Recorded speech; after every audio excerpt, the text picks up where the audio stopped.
This week's Nifty Gifties on F5 Live Refreshing Technology is proudly powered by the Microsoft Store. Whether you're looking for a new laptop, tablet, Xbox, games, or a whole lot more, you can get them at the Microsoft Store. Remember, current students, faculty, parents, and active military can save up to 10% off almost everything. To browse the products and learn more about the discounts, you can go to f5live.tv/Microsoft.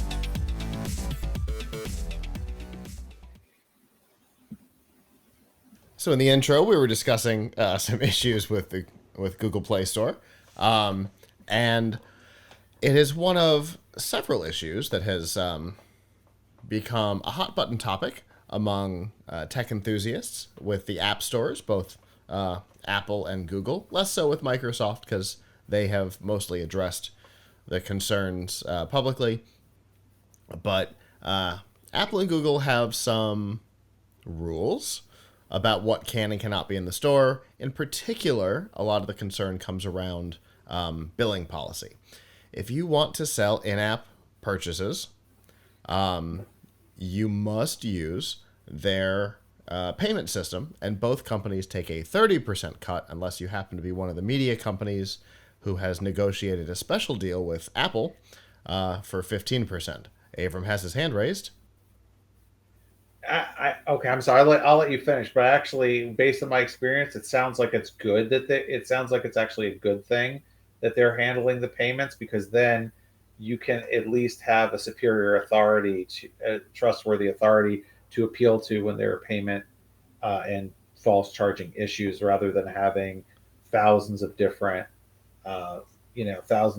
vendors who may or may not be reputable in their payment and return and whatever strategy policies.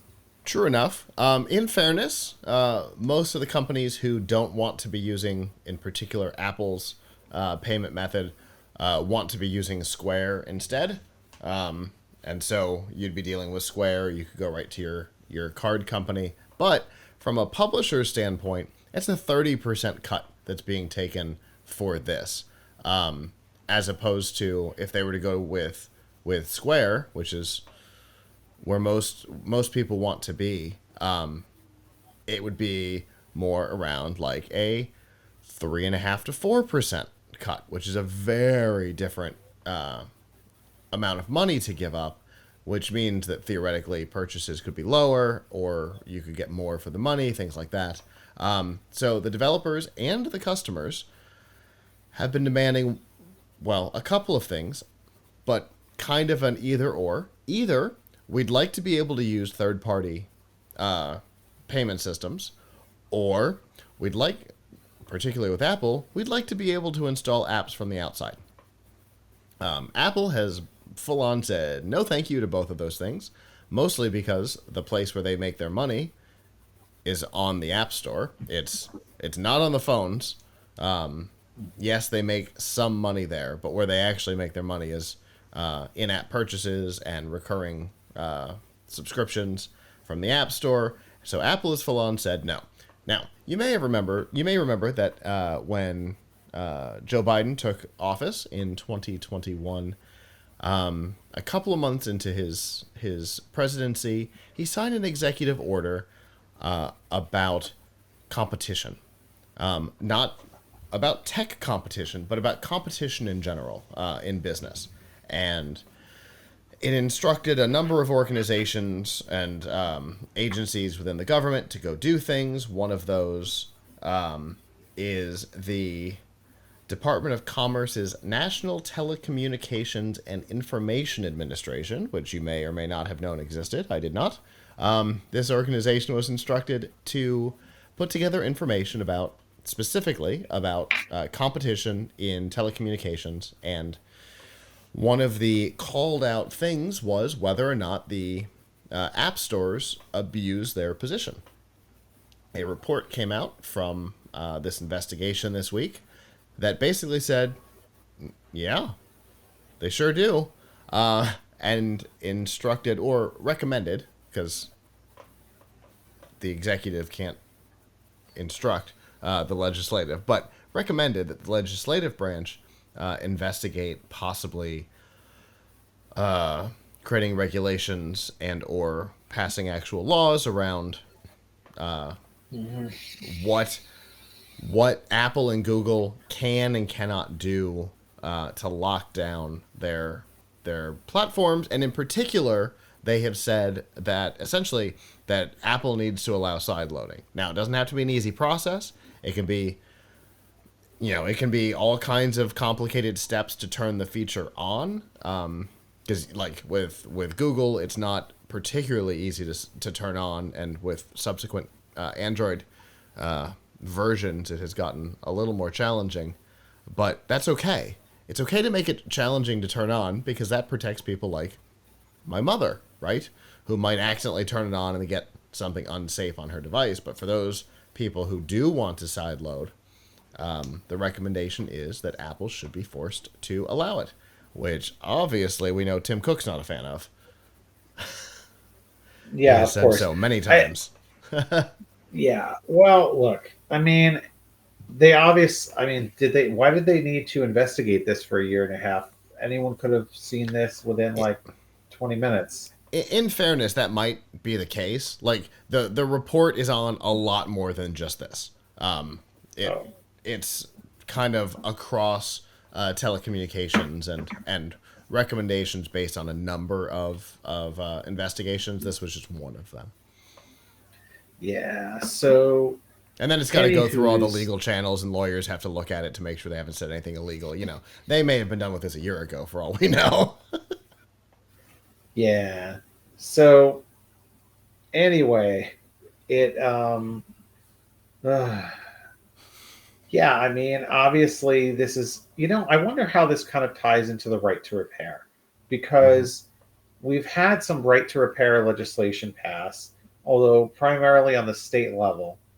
Yeah. I don't think there. I think here in New York State, we now have some kind of right to repair, um, and if you can't install software, isn't that sort of like not having the access to your device for the right to repair? I mean, I don't know. Maybe it's not exactly the same thing. You're not repairing it, but uh, Maybe because take a look at what Apple has done with its M1 and M2 chips, the T3 security chip, I think it's called, that's in it.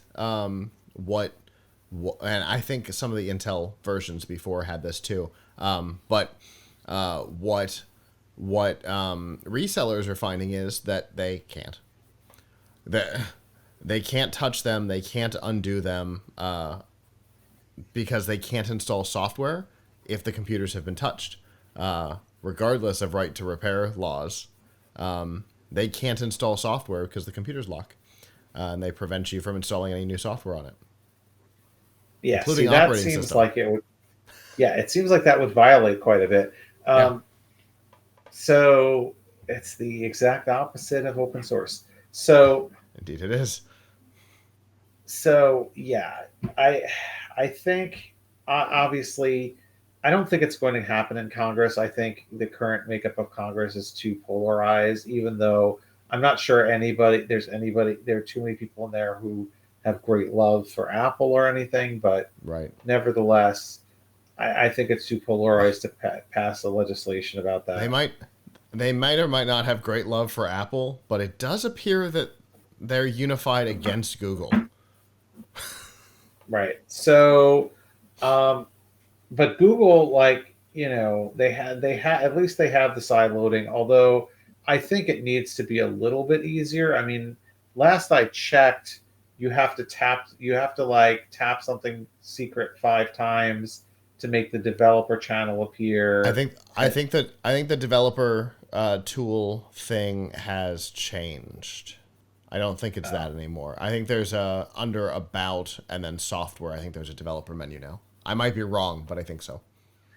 but like why that shouldn't be in the per se in the developer menu if it's something like someone wants to install a third party store. Like that's not a developer thing to do. That's Agreed. so they should just have it somewhere like, do you want to allow third party stuff, yes or no? And when if you say yes, then maybe it pops up a little warning like, are you really sure? And then you can say yes, and that's it. I mean, like that's That's what it should be, because the more you bury it, it's anti-competitive behavior, Mm-hmm. right? Like, no one's going to get. It's nice that you can side load. Like, oh, if I want to just come up with an app and give it to my friends, I don't have to get into the Play Store, which is a hassle. They can just Which I could just side load it. which we literally do with one of your sister companies. Yeah, exactly. We Right. literally do That's this. my point. We literally do that because Scott makes for so our sister site, Tom's Guide, not to be confused with Tom's Hardware. Uh, anyway, uses a battery test that I originally came up with, and now Scott completely redeveloped. And and for Android, he can just give them the file and they can just sideload it. But for iOS, it's a nightmare. We've got to because you go. have to We've got to submit it to the store to put it into test flight, and that has to be redone every 90 days. Such a pain. When you submit it to the store, like does it just automatically go through, or is there like some kind of approval process? So it does the like auto processing where it checks to make sure there's no specifically malicious code. I don't know exactly what it does. That it's not trying to touch things that it's not supposed to, or whatever. There's some little process that it goes through. It usually takes, I don't know, 6 to 8 minutes, and then it's in test flight, ready to go. And that 6 to 8 minutes includes the time to upload it. So it's pretty quick to do, but it is a pain in the butt because the thing expires every 90 days. The build does. There's nothing you can do about it. You've got to go in and actually rebuild it. You can't even resubmit the same IPA. You've got to rebuild the app every time. It's like, oh, I don't know. That's really dumb. So yeah, exactly. Sideloading would solve that. But the real reason why the industry wants sideloading and companies want sideloading is so that they can come up with their own competing products, their own competing like Epic Game Store or whatever. Absolutely. So if you're going to bury the ability to do it, then that's kind of anti-competitive behavior because people aren't going to do that. True. Yeah. It's all interesting. Obviously, you mentioned Epic Games. Epic is the reason why anybody talks about this today, right? When Apple pulled Fortnite out of the App Store because they allowed external payments for V-Bucks, that opened a floodgate of companies and individual publishers and users all saying, have your rules, we don't care, let us do something else. Let us at least be able to install purposefully outside of your ecosystem. Let your ecosystem stay whatever it is, but let us do our own thing. So that's legitimately Epic is the reason why anybody is talking about this. I mean, you and I have talked about it before that. But, yes. But the but reason if they got why their way, others normal would. people. Yeah. Yeah. So it's interesting. I don't know that I was expecting an agency in this administration to come back with such a hard and fast recommendation. I thought they might softball it a little bit. They might be on the side of we should allow software install, but I was expecting it to be a little softer of a thing. It's not. It is black and white. We need to look into forcing Apple to allow sideloading of apps. So that was a surprise to me, and in my book, a positive surprise as somebody who has one sitting here, right? As a developer and somebody who publishes stuff to Apple devices, it's a massive pain. Trying to get things on an Android phone for us, generally pretty easy, but trying to get it on an iPhone or iPad, whew, it is a challenge, and it would be nice if it was easier. And we're looking just from a like a legitimate business to business use case here, not even a B2C competitive type one. thing. Right, Yeah, exactly. We're not trying to be competitive.